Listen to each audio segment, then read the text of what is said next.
نحمده ونستعينه من يهده الله فلا مضل له ومن يضلل فلا هادي له واشهد ان لا اله الا الله وان محمدا عبده ورسوله اما بعد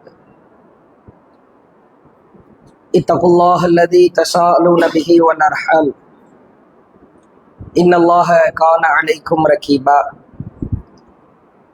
اتقوا الله حق تقاته ولا تموتن الا وانتم مسلمون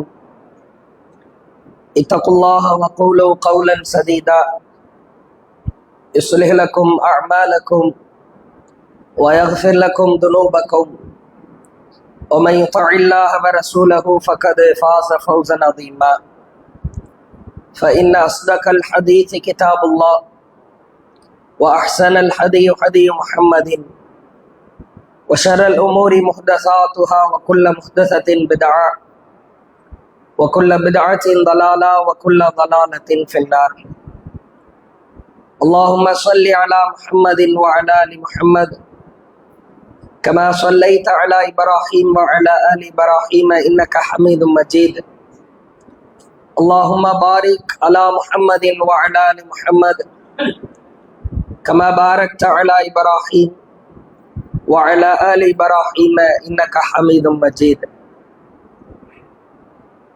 கண்ணியத்திற்குரிய எல்லாம் வல்ல ஏக இறைவனின் அடியார்கள, அல்லாஹ் இந்த பிரம்மாண்டமான பேருலகை படைத்து கோடிக்கணக்கான மனிதர்களை தன்னை வணங்க வேண்டும் என்பதற்காக இறைவன் பல்கி பெருக செய்திருக்கிறார். உலகத்தில் இறைவனால் எத்துணை பெரிய அருட்கொடைகள் வழங்கப்பட்டிருந்தாலும் இஸ்லாம் என்னும் மகத்தான பேர் அருட்கொடையை விட உலகத்தில் வேறு அருட்கொடைகள் வழங்கப்படவே முடியாது என்று சொல்லுகிற அளவிற்கு அல்லாஹ் இஸ்லாமிய மார்க்கத்தை கண்ணியமான மகத்தான பேர் அருட்கொடையாய் இந்த உலகத்திற்கு வழங்கியிருக்கிறார். உலகத்தில் முஸ்லிம்களாக வாழ்கிற நம் வாழ்க்கை பயணத்தை அவ்வப்போது மீளாய்வு செய்வதற்கு கடமைப்பட்டிருக்கிறோம். இறைவன் உலகத்தை பட்டை தீட்டுவதற்காக, உலக மாந்தர்களை செதுக்குவதற்காக திருக்குர்ஆன் மூலமாக பலதரப்பட்ட அறிவுரைகளை இறைவன் பகர்கிறான். அதிலே திருக்குர்ஆனின் அறிவுரைகளை இரண்டாய் நாம் பிரித்து பார்க்கலாம். ஒன்று, நல்லவர்களாய் யாரெல்லாம் வாழ்ந்தார்களோ அவர்களை பார்த்து அல்லாஹ் பாடம் நடத்துவான். இவர்களை போன்று தான் வாழ வேண்டும், உன் வாழ்க்கையை இந்த நல்ல மனிதர்களை போன்று அமைத்துக்கொள் என்று அல்லாஹ் பாடம் நடத்துவான். மற்றொரு பகுதி, கெட்டவர்களின் வரலாற்றை அல்லாஹ் பதிவு செய்து இவர்களை போன்று வாழ்ந்து விடாதே, ஆணவம் கொள்ளாதே, அகம்பாவம் பிடிக்காதே, நன்றி கெட்ட வாழ்க்கையை நான் எதிர்பார்க்கவில்லை என்றெல்லாம் அல்லாஹ் கெட்டவர்களின் மூலமாக பாடம் நடத்துகிறார்.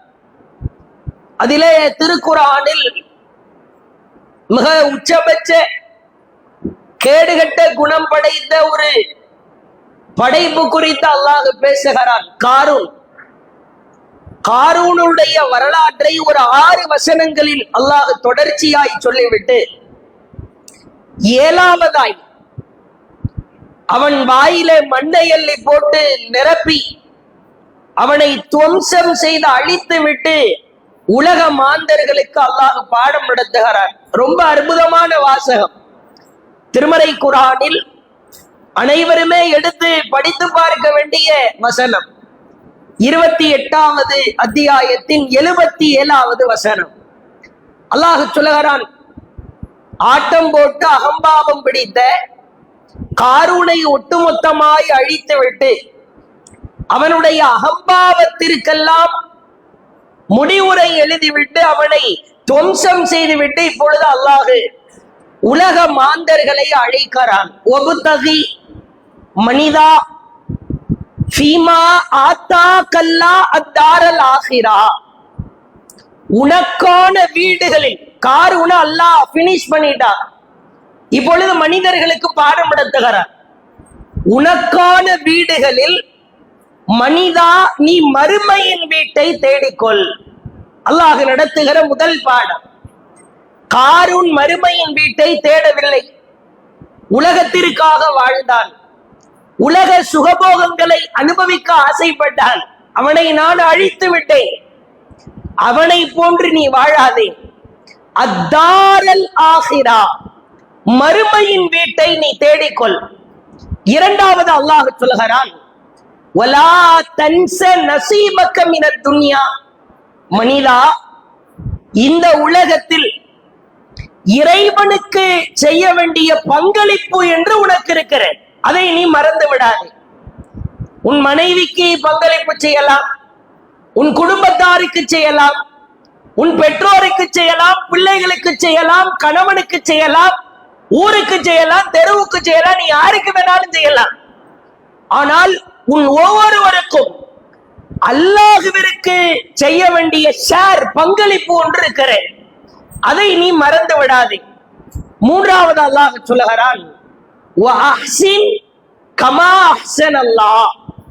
அல்லாஹ் உனக்கு எப்படி உதவி செய்திருக்கிறானோ, உன்னை கண்ணியப்படுத்தி இருக்கிறானோ, உன்னை தண்ணீரை வாழ செய்து உனக்கு ஹெல்ப் உதவி செய்திருக்கிறானோ, அதே போன்று அல்லாஹ்விற்கு நீ உதவி செய்ய வேண்டும்.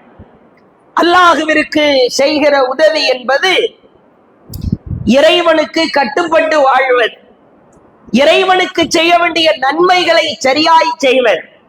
3 செதுக்கப்பட்ட வார்த்தைகளை அல்லாஹ் படிப்பினை ஊட்டுகிறார். மனிதா, உனக்கான வீடுகளில் மறுமையின் வீட்டை நீ தேடிக்கொண்டாயா? பரீட்சித்து பார். உனக்கு அல்லாஹ்விற்கு செலுத்த வேண்டிய பங்களிப்பு என்று ஒன்று இருக்கிறது, அதை நீ மறந்து விடாதே. மூன்றாவது அல்லாஹ் சொல்லுகிறான், உனக்கு அல்லாஹ் உதவி செய்தது போல் அல்லாஹ்விற்கு நீ உதவி செய்ய வேண்டும். ரொம்ப அழகான உபதேசம். உலக வாழ்க்கையை நாம் பார்க்கிறோம். கடந்த காலங்களை விட காரூன் போன்றவர்கள் எப்படி உலகத்தின் மீது பற்று கொண்டு இறைவனை மறந்தார்களோ, இறை நினைவின் விட்டு திசை திரும்பினார்களோ, அது போன்ற வாழ்க்கை வாழ்கிற சூழலை பார்க்கிறோம். ஒவ்வொருவருடைய நிலைமையும் அப்படித்தான் இருக்கிற. அல்லாஹ் அள்ளி அள்ளி கொடுக்கிறான். உலக பற்றை நீ உடைத்தெறிய வேண்டும் என்று அல்லாஹ் காரூனின் மூலமாய் பாடம் நடத்துகிறான். உலகத்தின் மீது உனக்கு மோகம் வரக்கூடாது. அவ்வாறு உலக மோகம் வந்தால் இறை உதவி குறைந்து கொண்டே வரும். உலகத்தின் மீது நீ பற்று கொள்ள ஆரம்பித்தால் உனக்கான நெருக்கடி, சோதனை, துன்பங்கள் எல்லாம் அலை அலையாய் அருவியாய் கொட்டி தீர்க்கும். உலகத்தின் மீது கொன்ற பற்றிலிருந்து நீ விலகி வா என்று அல்லாஹ் காரூனின் வரலாற்று தகவலை சொல்லி பாடம் நடத்துகிறார். அதே போன்று நீங்கள் பார்க்கலாம், அலி ரலியல்லாஹு அவர்கள் மக்களை எல்லாம் பார்க்கிறார்கள். உலகத்தின் மீது உலக பேராசை கொண்டவர்களாய் வாழுகிற மனிதர்களை பார்த்து சொன்னார்கள், இதே போன்ற ஒரு ஜுமாவுடைய நாள் மெம்பரின் மீது ஏறியவர்களாய் உரை நிகழ்த்துகிறார்கள். மக்களே கவனித்துக் கொள்ளுங்கள், இரு தஹலத்தி துன்யா வகிய முதுபிரா. இந்த உலகமோ உங்களை பின்னோக்கி அழைத்து சென்று கொண்டிருக்கிற, நீ உலகம் உலகம் என்று உன் கவனத்தை திருப்ப பார்க்கிறாய். ஆனா அது உன்னை பின்னாடி ஒரு அதல பாதாளத்துக்கு தான் அழைச்சு போகுது. ஒரு தகலத்தில் ஆகிரா வகிய முக்குபிலா, ஆனால் மறுமையோ ஆகிரத்தோ உன்னை முன்னோக்கி அழைக்கிறது. மனிதா முன்னேறி வா, தொழுகையை தொழு, வணக்க வழிபாடுகளை செய், அல்லாஹ்விற்கு பயந்து வாழ்வதற்கு கற்றுக்கொள் என்று முன்னோக்கி அழைக்கிறது. ஃபகூனு மின் அம்பாயில் ஆகிரா, புரிந்து கொள்ளுங்கள், நீங்கள் ஒவ்வொருவரும் மறுமையின் வாரிசுகளாய் மாறுவதற்கு ஆசைப்படுங்கள். வலா தகூனு மின் அம்பாயி துன்யா, இந்த உலகத்தில் வாரிசுகளாய் நிலையாய் மாறுவதற்கு ஆசைப்படாதீர்கள். சொல்லிவிட்டு அடுத்து சொன்னார், அல் யௌமல் அமல் வலா ஹிசாப், இந்த உலகத்தில் செயல்பாடு மட்டும்தான், விசாரணை கிடையாது. ஃபஜ்ர் தொழுகைக்கு வரல, ஜும்மாவுக்கு வருபவர்களை பார்த்து ஏன் ஃபஜ்ர் தொழுகைக்கு வரலன்னு யாரு விசாரிக்க போறாங்களா? அல்லது உடனே தண்டனை கொடுக்கப்படுமா? இந்த உலகத்தில் நீ எதை செய்கிறாயோ செயல்பாடு மட்டும்தான், விசாரணை கிடையாது. நாளை மறுமையோ அல் ஹிசாப், விசாரணை மட்டும்தான். வலா அமல், எந்த அமலுக்கும் அங்கே வேலை கிடையாது. ஏன்டா இதை செஞ்ச, ஏன் இதை செய்யல, ரெண்டு தான். இதை ஏன் நீ கட்டுப்பட்டா, இதற்கு ஏன் கட்டுப்படவில்லை? இப்படித்தான் அல்லாஹ் விசாரணை மட்டும்தான் செய்வான். உலகம் உலகம் என்று உங்கள் கவனத்தை திருப்பாதீர்கள். அலி ரலியல்லாஹு அவர்களின் கூற்றாய் பார்க்கலாம். அதே போன்று பதிவு செய்யப்பட்ட அழகான செய்தி, உத்மா பின் கஸ்வான் என்கிற ஒரு நபி தோழர், நபிகளார் காலத்தில் வாழ்ந்த மூத்த சஹாபி, ஆரம்பத்தில் இஸ்லாத்தை ஏற்றுக்கொண்ட நபி தோழர்களில் இவரும் ஒருவர். மக்களை பார்க்கிறார், உலக மோகத்திலே திசை திருப்பி கொண்டிருக்கிற மக்களை பார்த்து அழைக்கிறார். இதே போன்ற ஜும்மாவுடைய நாள் மெம்பரின் மீது நின்றவாறு உரை நிகழ்த்துகிறார். மக்களே, فإن الدنيا قد آذنت بالشرم وولت حدها ولم يبق منها إلا سبابا كسبابة الإناء. ஒரு முக்கியமான விஷயத்தை சொல்ல போகிறேன் அப்படின்னு சொல்லிட்டு ஆரம்பிக்கிறான். உத்மா பின் கஸ்வான் சொல்லுகிறார், இந்த உலகம் விடை பெற்று கொள்வதாக அறிவித்துவிட்டு விரைவாக திரும்பி சென்று கொண்டிருப்பதை நீங்கள் உணர்கிறீர்களா? இந்த உலகம் எவ்வளவு பேலன்ஸ் இருக்கிறது தெரியுமா? எவ்வளவு எஞ்சி இருக்கிறது தெரியுமா? ஒரு உதாரணம் சொல்கிறார். பருகி கொண்டிருப்பவருடைய கண்ணாடி கோப்பையிலே, அழகான உதாரணம், ஒருவர் ஒரு பாலையோ அல்லது ஒரு பானத்தையோ ஒரு கண்ணாடி கோப்பையில பருகுகிறார். நீங்க எவ்வளவுதான் கண்ணாடி கோப்பையை முழுசா குடிச்சிட்டு வச்சாலும் அடியில தங்கி இருக்கிற அந்த துளிகள் நிறைய இருக்கிற மாதிரி தெரியும். டீய குடிச்சிட்டு வைக்கிறோம், முழுசா குடிச்சிட்டா கூட 2-3 துளிகள் கூட அடியில் அதிகமாக இருப்பது போன்று தெரியும். அந்த உதாரணத்தை சொல்கிறார். பருகி கொண்டிருப்பவரின் கண்ணாடி கோப்பையிலே அடியில் எஞ்சிருக்கும் சிறிதளவு பானத்தை போன்றுதான் இவ்வுலகத்தின் தவணை எஞ்சிருக்கிறது. எங்கே ஓடுகிறாய்? உலக மோகத்திலே ஓடுகிறாயா? உலகத்தை விரும்புகிறாயா? உலக பற்றை நீ உடைத்தெறிய வேண்டும். உத்மா பின் கஸ்வான் சொல்லிவிட்டு சொல்லுகிறார், நரகத்தின் விளிம்பிலே தூக்கி போடப்படுகிற ஒரு கல்லானது நரகத்தின் ஆழத்தை அடைவதற்கு 70 ஆண்டுகள் ஆகும் என்று அல்லாஹ்வின் தூதர் பாடம் நடத்தினார்கள். வாயில, நரக வாயில ஒரு கல்லை தூக்கி போட போறாங்க.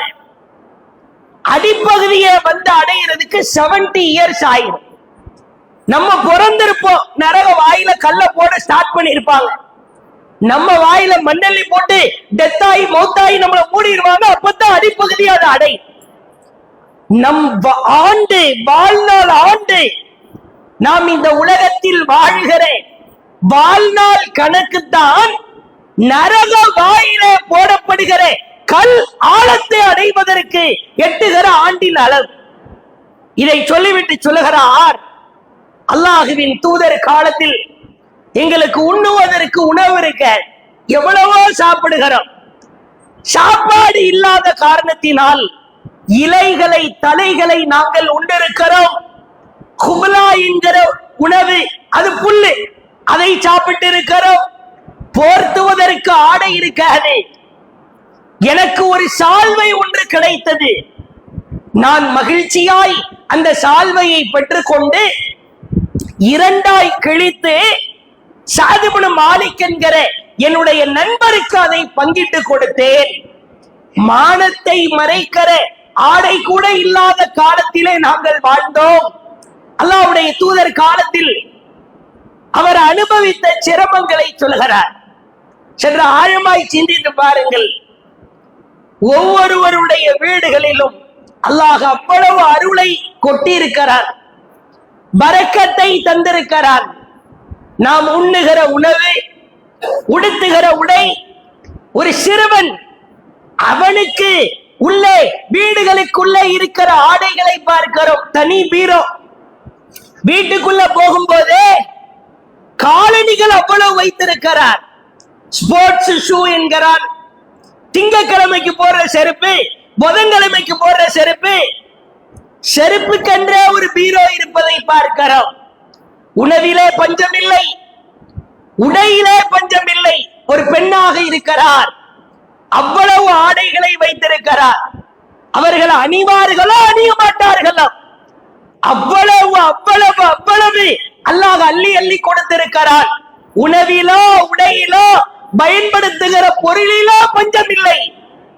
ஒரே ஒரு பஞ்சம்தான், மார்க்கத்தை நேசிப்பதில், இறைவனுக்காக வாழ்வதில் பஞ்சம் கோர தாண்டவம் ஆடுவதை பார்க்கிறோம். உலகத்தை பாருங்கள். ஒரு முஸ்லிமாக இருக்கிற மனிதர் உலகத்தை அவ்வளவு வெறி கொண்டு நேசிக்கலாமா? சர்வ சாதாரணமாய் பார்க்கிறோம். முஸ்லிம்கள் கணிசமாக வாழ்கிற பகுதியிலே வியாபாரம் செய்பவர்கள், கொடுக்கல் வாங்கலிலே ஈடுபடுபவர்கள் உலக மோகத்தினால், பொருளாதாரத்தில் மீது கொண்ட வெறியினால் மோசடி செய்வதை பார்க்கிறோம். அல்லாஹ் எவ்வளவு வன்மையாய் கண்டிக்கிறான். எவன் வட்டி வாங்குகிறானோ, வட்டியை உண்ணுகிறானோ, அவன் என்னோடு, என் தூதரோடு போர் செய்வதற்கு தயாராக இரு. இதை விட உச்சபட்ச கண்டன வார்த்தையை குர்ஆனிலே பார்க்கவே முடியாது. வட்டி வாங்குகிறாயா? வட்டியிலே பொருளாதாரத்தை செலுத்துகிறாயா? என் கூட போர் செய்யறதுக்கு ரெடியா இருக்கிறியா? ஆனா அல்லாஹ்வோட போர் செய்ய முடியுமா? இறைவன் ஒரு ஆயுதத்தை வைத்து நமக்கு எதிராக சுழட்ட ஆரம்பித்தால் தாங்க முடியுமா? எத்தனையோ முஸ்லிம்கள் பேங்கிலே நகையை அடகு வைப்பதை பார்க்கிறோம். இளைஞர்களை பார்க்கிறோம். பாதி கடிச்சு துப்பி போட்ட அந்த ஆப்பிள் லோகோ வெளியே தெரியணுன்றதுக்காக வட்டிக்கு ஐபோன் வாங்குவதை பார்க்கிறோம். அந்த லோகோ அவனுக்கு காட்டுனா தெரியல. அந்த இமேஜுக்காக நல்ல எருமமாடு சைஸுக்கு ஒரு வண்டி அப்படியே உருன்னு உரிமிட்டு ரோட்டிலே போகும்.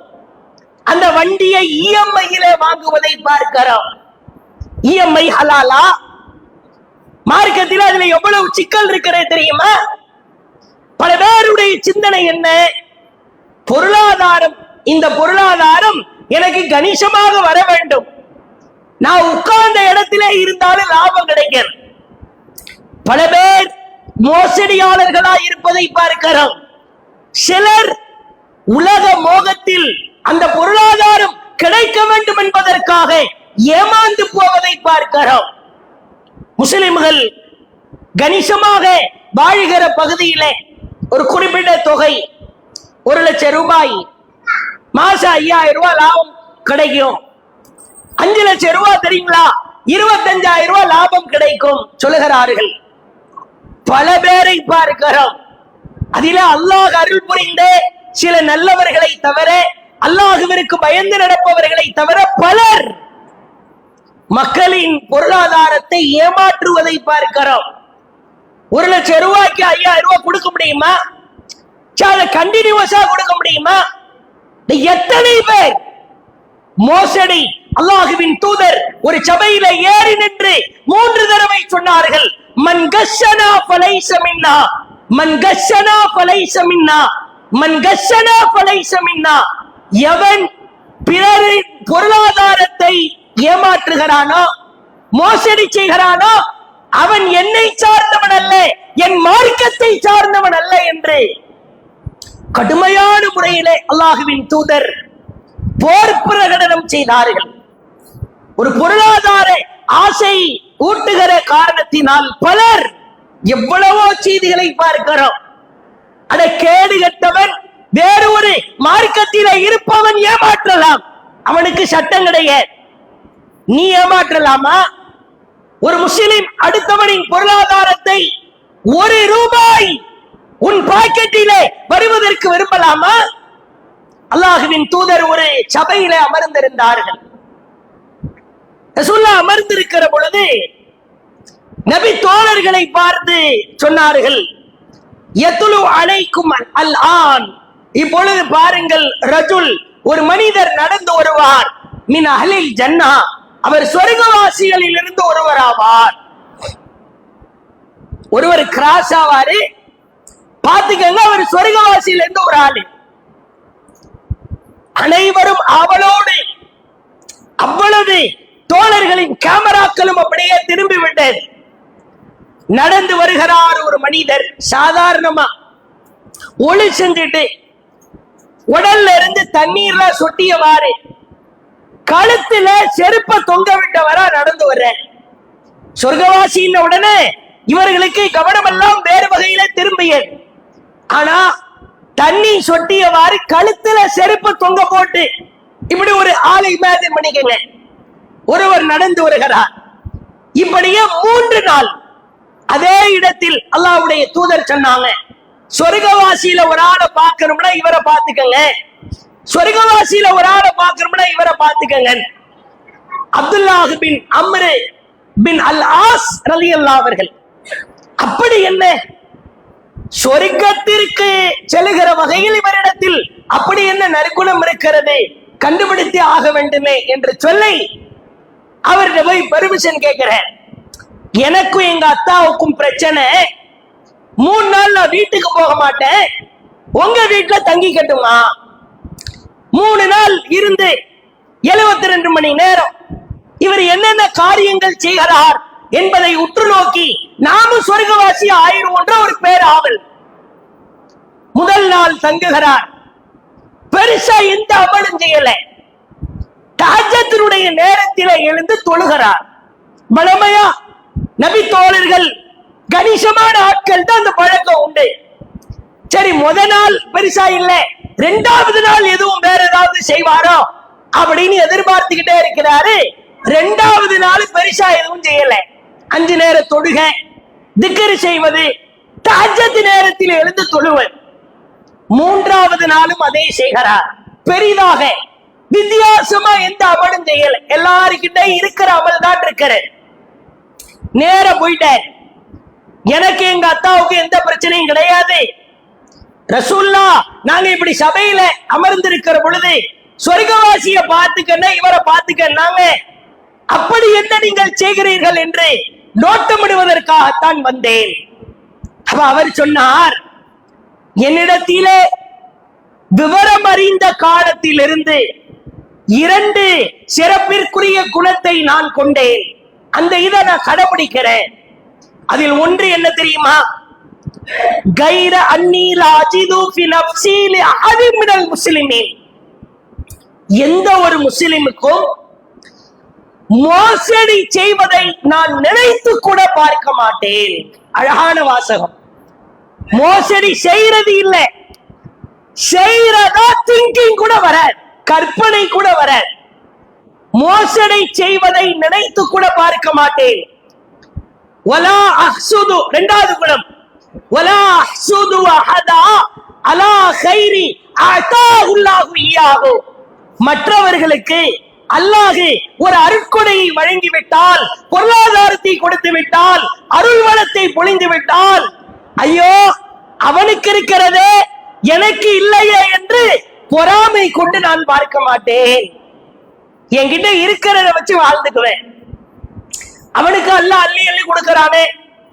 இப்பொழுது அப்துல்லா பின் அம்ர் பின் ஆஸ் அவர்கள் சொன்னார்கள், ஃபகால அப்துல்லா ஹதிஹி, இதுதான் பலகத்தி மிக்க வஹயல்லதி லா நுதீகு, நம்மில் அதிகமானோர் செயல்படுத்த முடியாத 2 குணங்களா இந்த குணங்கள் தான் இருக்கிறது.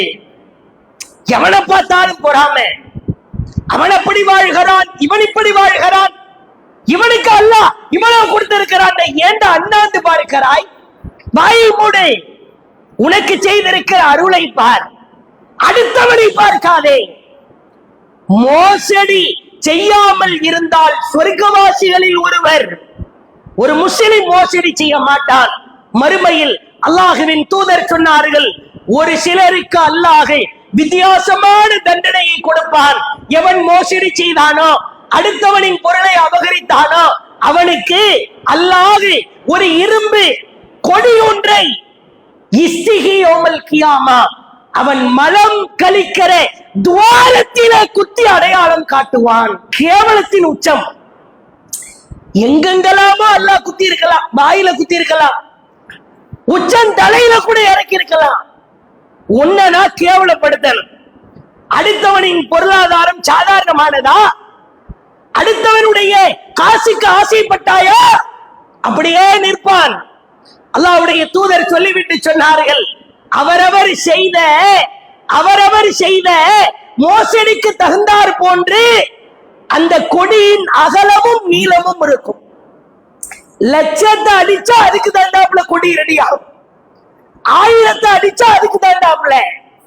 நகையையோ பணத்தையோ பொருளாதாரத்தையோ உலக மோகம் நம்மை அப்படியே அதல பாதாளத்திலே தள்ளிவிடும். ஆழமாய் சிந்தித்து பாருங்கள். பின்னாளிலே குத்தப்பட்ட கொடியை பிடித்து கொண்டு நிற்பதை விட உச்சபட்ச கேவலம் உலகமே நிற்கும். ஆதம் நிற்பார், மூசா நிற்பார், இப்ராஹிம் அலைஹிஸ்ஸலாம் நிற்பார். அனைவருக்கு முன்னால் பித்தட்டிலே அந்த துவாரத்திலே குத்தப்படுகிற கொடியின் கேவலம் உச்சம். இறுதியாய் பாருங்கள், அல்லாஹ் கிட்ட இருப்பதை வைத்து நம்மை நாமே பூர்த்தி செய்ய வேண்டும். உலக மோகம். பல இளைஞர்களை பார்க்கிறோம், சமூக வலைதளத்திலே மூழ்கி திளைக்கிறான். உலக மோகம். இன்ஸ்டாகிராம் மூலமாக அதை விட ஒரு கேவலமான ஒரு அப்ளிகேஷன் கிடையவே கிடையாது. பல பெண்களிடத்திலே தொடர்பு வைக்கிறான், தொழுகையை புறக்கணிக்கிறான், இறைவனின் மீது கொண்டிருக்கிற நெருக்கம் குறைகிறது. காரூனுக்கு அல்லாஹ் சொன்ன உதாரணம் தான். காரூனை பார், அவன் போட்ட ஆட்டத்தை பார், அவனுக்கு நான் கொடுத்த பொருளாதாரத்தை பார். ஒண்ணுமில்லாம ஆக்கிட்டனடா, நீ எல்லாம் எம்பாத்தரம். 3 முக்கியமான உபதேசம். வபுதகி ஃபீமா ஆத்தாக்கல்லா அத்தாரல் ஆகிரா. மனிதா, உனக்கான வீடுகளில் மறுமையின் வீட்டை தேடிக்கொண்டோமா? 5 நேரம் சரியாய் தொழுகிறோமா? பொருளாதாரத்திலே சரியாய் நடக்கிறோமா? ஹலாலை சம்பாதிக்கிறோமா? ஹராமை விட்டு வெறுண்டோடுகிறோமா? மோசடி செய்யாமல், பொய் பேசாமல், புறம் பேசாமல், ஆபாசத்தை பார்க்காமல், அசிங்கத்தை ரசிக்காமல் நம் வாழ்க்கையை செதுக்குகிறோமா? அப்படி செதுக்கினால் மறுமையின் வீட்டை நீ தேடிக்கொண்டு விட்டாய். 2வது, வலா தன்ஸ நஸீபக மினத் துன்யா. மனிதா, இந்த உலகத்தில் இறைவனுக்கு செய்ய வேண்டிய பங்களிப்பு இருக்கிறது, அதை நீ மறந்து விடாதே. மறக்க கூடாது. அல்லாஹ்விற்கு செலுத்த வேண்டிய பங்களிப்பை மறக்க கூடாது. வஅஹ்சின் கமா அஹ்ஸனல்லாஹ். அல்லாஹ் உனக்கு உதவி செய்தது போல், உன் கைகளை, கால்களை, ஆரோக்கியத்தை, பொருளாதாரத்தை, உணவை, உடையை, இருப்பிடத்தை வழங்கியது போல் அல்லாஹ்வுக்கு நன்றி செலுத்த வந்திரு. தொழுகையை நிலைநிறுத்து, தர்மம் செய், திக்ர் செய், குர்ஆனை எடுத்து புரட்டு, உலக பற்றை உடைத்தறி. அல்லாஹ் சொல்லுகிற அற்புதமான உபதேசம், உலக பற்றை மோகத்தை குழி தோண்டி புதைத்து விட்டு அல்லாஹ்வின் பால் விரைகிற ஓடுகிற ஒரு நன்மக்களாக அல்லாஹ் நம் அனைவரையும் ஆக்கி அருள் புரிவானாக. வாஹிரு தஅவானா அல்ஹம்துலில்லாஹி ரப்பில் ஆலமீன்.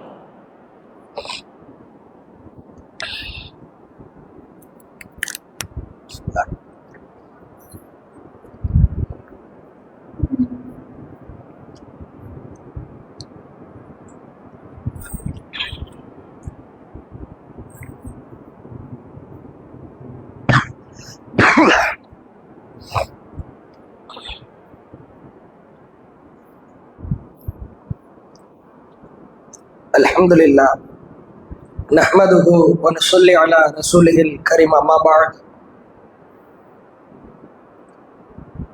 கண்ணியம் நிறைந்த எல்லாம் வல்ல ஏக இறைவனின் அடியார்கள்ல, இந்திய நாட்டிலே ஆட்சி செய்கிற அரக்கர்களின் கொடூரமான ஆட்சியால் இஸ்லாமியர்களுக்கு கடுமையான நோவினைகளும் மன உளைச்சல்களும் நாளுக்கு நாள் தொடர்ச்சியாய் கொடுக்கப்பட்டு கொண்டே வருவதை பார்க்கிறோம். அதுல சமீபத்தில் காஷ்மீர் பகுதியில் பஹல்காம் பகுதியில நடைபெற்ற ஒரு கொடூரமான தீவிரவாத தாக்குதல் பொதுவாகவே ஒரு இஸ்லாமியர்களுக்கு இயற்கையாகவே இரத்தத்திலே ஊறிய ஒரு வார்த்தை தான் அல்லாஹ் அக்பர். தீவிரவாதிகள் வேகமாய் சுட்டு தள்ளுகிற பொழுது பாதிக்கப்பட்டவர்களும் அதை சுற்றி இருப்பவர்களும் அல்லாஹு அக்பர் அல்லாஹு அக்பர் என்று முழங்கினார்கள். அதை கூட கேடுகட்ட சங்கிகள் பார்த்தீர்களா? வீடியோவிலேயே வாசகம் வெளிவருகிறது. சுடுறவன் அல்லாஹ் அக்பர் அல்லாஹ் அக்பர்னு சொல்லி சுட்டு தள்ளுகிறான் என்கிற ஒரு குரூரமான, இதை விட ஒரு ஈனப்பிறவிகள் உலகத்திலே பிறக்க முடியுமா என்று சொல்லுகிற அளவிற்கு கடுமையான முறையில் முஸ்லிம்களை ரணவேட்டையாட துடித்துக் கொண்டிருக்கிறார்கள். அதுல முக்கியமான ஒரு செய்தி தான், நம்முடைய முன்னோர்கள் நமக்கு அளித்திருக்கிற இறைவனுக்காக அர்ப்பணித்திருக்கிற சொத்துக்களை சங்கிகளும் காட்டுமிராண்டிகளும் அவர்களின் கைக்கூலிகளாய் இருக்கிற கார்ப்பரேட் சார்ந்தவர்களும் ஆட்டையை போட துடிக்கிறார்கள். நம் ஜமாத்து சார்பாக ஒரு மாத காலம் எங்கள் வக்ஃப் எங்கள் உரிமை என்கிற தலைப்பிலே தமிழகம் எங்கிலும் பல கண்டன பொதுக்கூட்டங்கள், தெருமுனை பிரச்சாரங்கள், மெகாபோன் மூலமாய் மக்களுக்கு பிரச்சாரம் செய்வது போன்ற செயல் திட்டங்களை கைகளில் எடுத்திருக்கிறோம். முஸ்லிம்கள் தயவு செய்து ஒன்றை புரிந்து கொள்ளுங்கள். இறைவனுக்காக அர்ப்பணிக்கிற சொத்தை ஒருவன் அபகரிக்க நினைக்கிற பொழுது நான் உண்டு என் வேலை உண்டு என்று இருந்தால் அல்லாஹ் நம்மை எல்லாம் சும்மா விட மாட்டான். நீ என்னடா செய்து கொண்டிருந்தாய் என்று கேட்பான். உன் கண்களுக்கு முன்னால் உன் முன்னோர்கள் வக்ஃப் சொத்து என்று இறைவனுக்காக சொத்துக்களை தியாகம் செய்திருக்கிற பொழுது நீ அதை கண்டும் காணாமல் இருந்தாயா என்று கேட்பான்.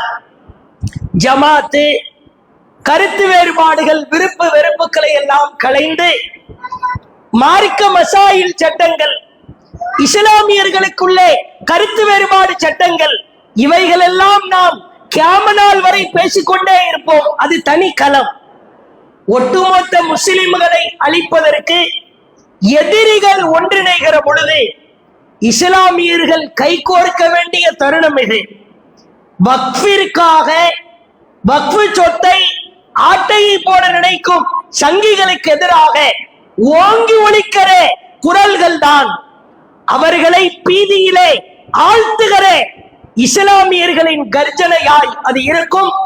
இதை கவனத்திலே வைத்து வக்ஃபு பாதுகாப்பிற்காக அழைக்கப்படுகிற நடத்தப்படுகிற பிரச்சாரங்களில் கண்டன பொதுக்கூட்டங்களிலே கணிசமான மக்கள் கலந்து கொண்டு நம்முடைய குரல்களை எழுப்ப வேண்டும். அல்லாஹுவின் தூதர் சொன்னார்கள், கலிமத்து ஹக்கின் இந்த சுல்தானின் ஜாயிர், அநியாயக்கார ஆட்சியாளனுக்கு முன்னால் சத்தியத்தை உண்மையை ஓங்கி ஒழிப்பது ஜிஹாதிலேயே சிறந்த ஜிஹாத் என்றார்கள். ஜிஹாது செய்வதற்கு வாய்ப்பில்லைதான், ஆனால் சிறந்த ஜிஹாது செய்ய முடியும். அநியாயக்காரன் குரல் வளையை ஒன்றுமில்லாமல் உடைப்பது, உன் குரல் மூலமாய் கர்ஜிப்பது நீ செய்கிற ஜிஹாதில் சிறந்த ஜிஹாத் என்றார்கள்.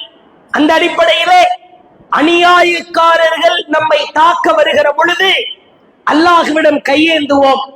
இறைவா இவர்களை விட்டுவிடாதே, இறைவா இவர்களை நீ பார்த்துக்கொள், இஸ்லாமியர்களையும் இஸ்லாத்தையும் அழிக்க நினைக்கிறவர்களை இறைவா நீ பார்த்துக்கொள் என்று அல்லாஹ்விடத்திலே கையேந்தி அநியாயக்காரர்களின் அரக்கத்தனமான சட்டத்தை ஒழிப்பதற்கு குரல் எழுப்பவும் கடமைப்பட்டிருக்கிறோம். அடுத்த ஒரு முக்கியமான அறிவிப்பு, இன்றைய ஜுமாவுடைய வசூல் மருத்துவ உதவிக்காக வசூல் செய்யப்படுகிறது. பாதிக்கப்பட்ட மக்களுக்கு பொருளாதாரத்தை வசூல் செய்து அவர்களுடைய அந்த பாதிப்பை நீக்குகிற விதமாக நம்முடைய ஒவ்வொருவரின் பொருளாதாரமும் அவர்களுக்கு உதவிகரமாக இருக்கும். அல்லாஹுவின் தூதர் சொன்னார்கள், ஒரு முஸ்லிம் பாதிக்கப்படுகிற பொழுது சக முஸ்லிம்கள் அவனுக்கு உதவி செய்தால், உதவி செய்து கொண்டிருக்கிற காலமெல்லாம் அல்லாஹ் உதவி செய்து கொண்டிருக்கிறான் என்றார்கள். உங்களுடைய பொருளாதாரத்தை மருத்துவ உதவிக்காக ஏந்தி நிற்கிற துண்டுகளிலே வாளிகளிலே அள்ளி அள்ளி போட்டு அந்த பாதிக்கப்பட்ட மக்களுடைய மருத்துவ உதவிக்காக இறைவனின் அருளை பெற அள்ளி அள்ளி கொடுப்போம். வாஹிர் தஅவானா அனில் ஹம்துலில்லாஹி ரப்பில் ஆலமீன். அஸ்ஸலாமு அலைக்கும் வரஹ்மத்துல்லாஹி வபரகாத்துஹு.